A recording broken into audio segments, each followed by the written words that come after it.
Bekasi Station, Purwakarta Station, Cimahi Station, and Bandung Station. Scheduled at 30:40.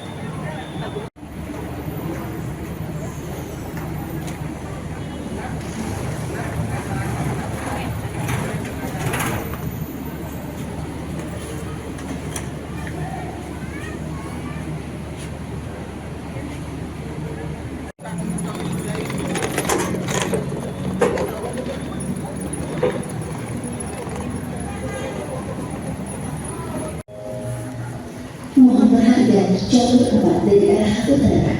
Hati-hati jalur 4 dari arah utara dipersilakan masuk rangkaian kereta api Sembrani.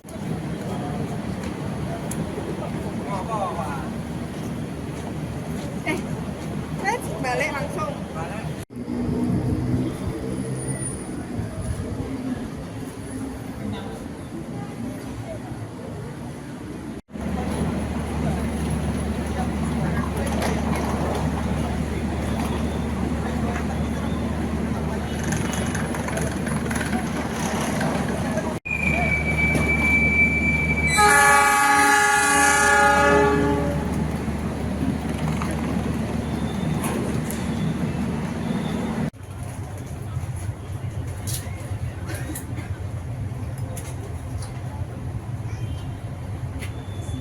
Ya, selamat siang.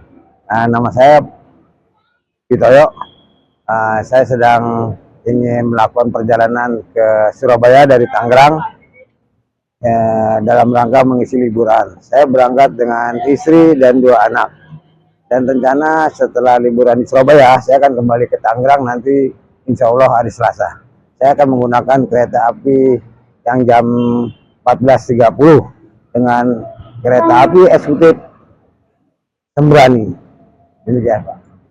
CEO dan Antara sekaligus Menteri Investasi dan Hilirisasi Rohsan Roslani memastikan akan melakukan groundbreaking 6 proyek hilirisasi. Ya, 6 proyek hilirisasi tersebut diantaranya proyek hilirisasi boksit, aluminium, bioaftur, kilang hingga proyek budidaya unggas di 5 tempat pada bulan Februari 2026.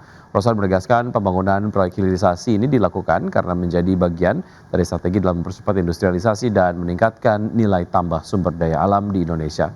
Groundbreaking yang dijadwalkan pada Februari 2026 mendatang ini tercatat memiliki nilai investasi sebesar 6 miliar dolar Amerika Serikat yang akan dikerjasamakan dengan perusahaan plat merah dan pihak swasta. Ya, itu ada boksit aluminium ya di Balikpapan, kemudian ada bioaftur, kemudian ada ya refinery juga, kemudian ada unggas di 5 tempat. Yang DME juga kan ya Pak, salah satunya? Saya lupa gitu. Kalau nggak salah itu Februari. Itu Februari yang DME. Nah itu udah ada teknologinya dari perusahaan dari negara mana Pak? Katanya Cina udah masuk atau? Itu kan kalau teknologinya kita dianalisa oleh Chief Technology Officer kita Pak Sigit. Jadi kita baru meetingin sehari ini. Indonesia kembali memperkuat kerjasama hubungan bilateral dengan Kanada. Ya, secara khusus kerjasama bidang ekonomi dan pembangunan yang dibalut dalam penandatanganan Indonesia Canada Comprehensive Economic Partnership Agreement atau ICA-CEPA. Menteri Koordinator Bidang Perekonomian Erlangga Hartarto menerima kunjungan resmi Menteri Negara Bidang Pembangunan Internasional Kanada, Radeb Singh Sarai. Kunjungan ini merupakan bagian penting dari upaya memperkuat hubungan bilateral Indonesia dan Kanada, khususnya di bidang ekonomi dan kerjasama pembangunan yang saling menguntungkan. Pertemuan ini berlangsung di tengah momentum bersejarah bagi hubungan kedua negara, yakni penandatanganan Indonesia-Kanada Comprehensive Economic Partnership Agreement atau ICA-CEPA yang ditandatangani September 2025 dan direncanakan efektif berjalan di tahun 2026 ini. Menko Erlangga menegaskan ICA-CEPA sendiri memberikan preferensi tarif yang luas bagi ekspor Indonesia ke pasar Kanada, serta membuka peluang ekspor bagi sektor seperti tekstil, produk olahan, dan lainnya. Selain itu, perjanjian ini juga memperluas ruang bagi barang dan jasa Kanada masuk ke pasar Indonesia dan bisa menciptakan lingkungan perdagangan yang lebih transparan dan menguntungkan. Di selain komitmen Kanada untuk terus memperkuat kerjasama pembangunan dan pembangunan berkelanjutan secara strategis di tengah tantangan dan peluang ekonomi global. Dari Jakarta, Tim Liputan IDX Channel. Harga emas melesat ke rekor tertinggi sepanjang masa pada perdagangan di hari Rabu seiring dengan meningkatnya ketidakpastian geopolitik dan ekonomi global yang mendorong investor memburu aset safe haven. Ekspektasi pemangkasan suku bunga The Fed turut memperkuat rally logam mulia. Harga emas spot melonjak 0,9% menjadi $4.628 per ons setelah sebelumnya menyentuh rekor intraday di level $4.641. Sementara itu harga emas berjangka Amerika Serikat ditutup menguat 0,8% ke posisi $4.635 per ons. Dari sisi geopolitik, ketegangan kembali memanas setelah Iran memperingatkan negara-negara tetangga yang menjadi tuan rumah pasukan Amerika Serikat bahwa pihaknya akan menyerang pangkalan militer Amerika jika Washington melakukan intervensi terkait dengan protes di dalam negeri. Di sisi lain, Menteri Denmark dan Greenland dijadwalkan bertemu dengan Wakil Presiden Amerika Serikat J.D. Vance setelah Presiden Donald Trump kembali menyuarakan tuntutan agar Amerika Serikat menguasai Greenland.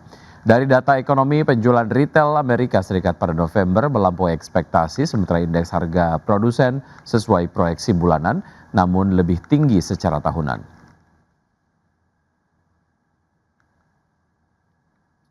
Ya, selanjutnya pemirsa, dari bursa global, bursa ekuitas Wall Street merosot pada hari Rabu dipimpin penurunan indeks Nasdaq yang seiring kejatuhan saham teknologi ketika investor beralih ke sektor yang lebih defensif. Saham perbankan juga melanjutkan tren negatif setelah rilis kinerja kuartalan yang beragam serta tertekan kekhawatiran atas rencana Presiden Donald Trump untuk membatasi suku bunga kartu kredit. Kita lihat data selengkapnya untuk penutupan perdagangan bursa Amerika Serikat di dini hari tadi. Dow Jones Industrial Average ditutup melemah 0,09% ke level 49.149, S&P 500 terkoreksi 0,53% ke 6.926 dan Nasdaq Composite yang turun 1% ke level 23.471. Berikutnya bursa ekuitas Eropa berakhir di level tertinggi sepanjang masa didorong penguatan saham sektor kimia dan kesehatan di tengah perhatian investor terhadap dampak kelanjutan ketegangan geopolitik global. Stock 600 ditutup menguat 0,18% ke posisi 611,56 di tingkat regional. DAX Jerman melemah 0,53% ke posisi 25.286 dan FTSE 100 Inggris yang menguat ke 10.184 menguat 0,46%.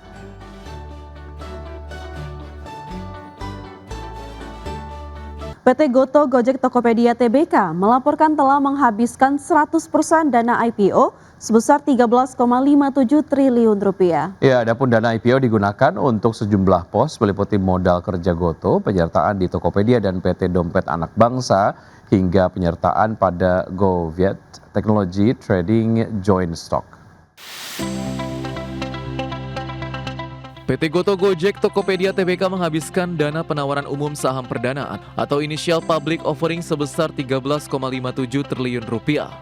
Direktur Keuangan Goto, Simon Takleng Ho, menjelaskan Goto mendapatkan hasil penawaran umum senilai 13,72 triliun rupiah dari IPO pada tahun 2022 lalu. Dari jumlah tersebut, sebanyak 4,07 triliun rupiah telah direalisasikan untuk modal kerja Goto. Lalu sebesar 4,07 triliun rupiah untuk penyertaan pada PT Tokopedia.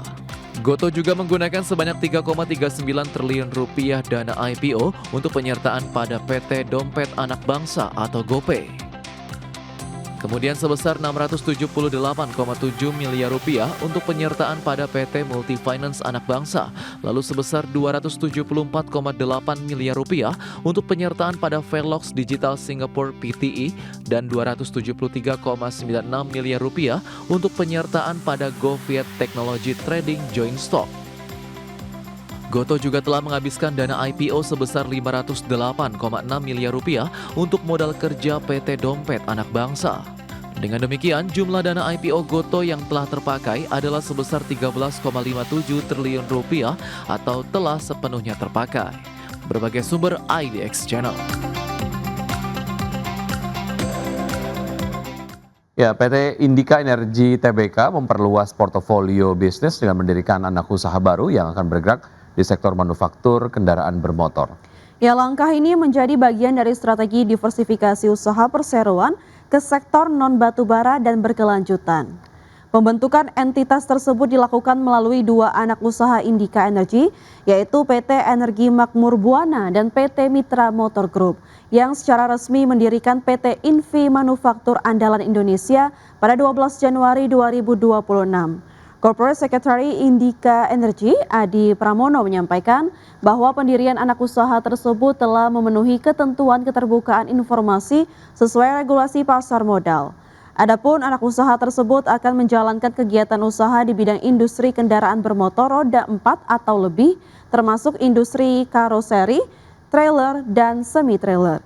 Manajemen menegaskan bahwa pembentukan anak usaha baru tidak memberikan dampak negatif terhadap kondisi keuangan maupun operasional perseroan. Lebih lanjut, perseroan meyakini langkah pendirian anak usaha baru ini sejalan dengan arah strategis Indika Energi ke depan.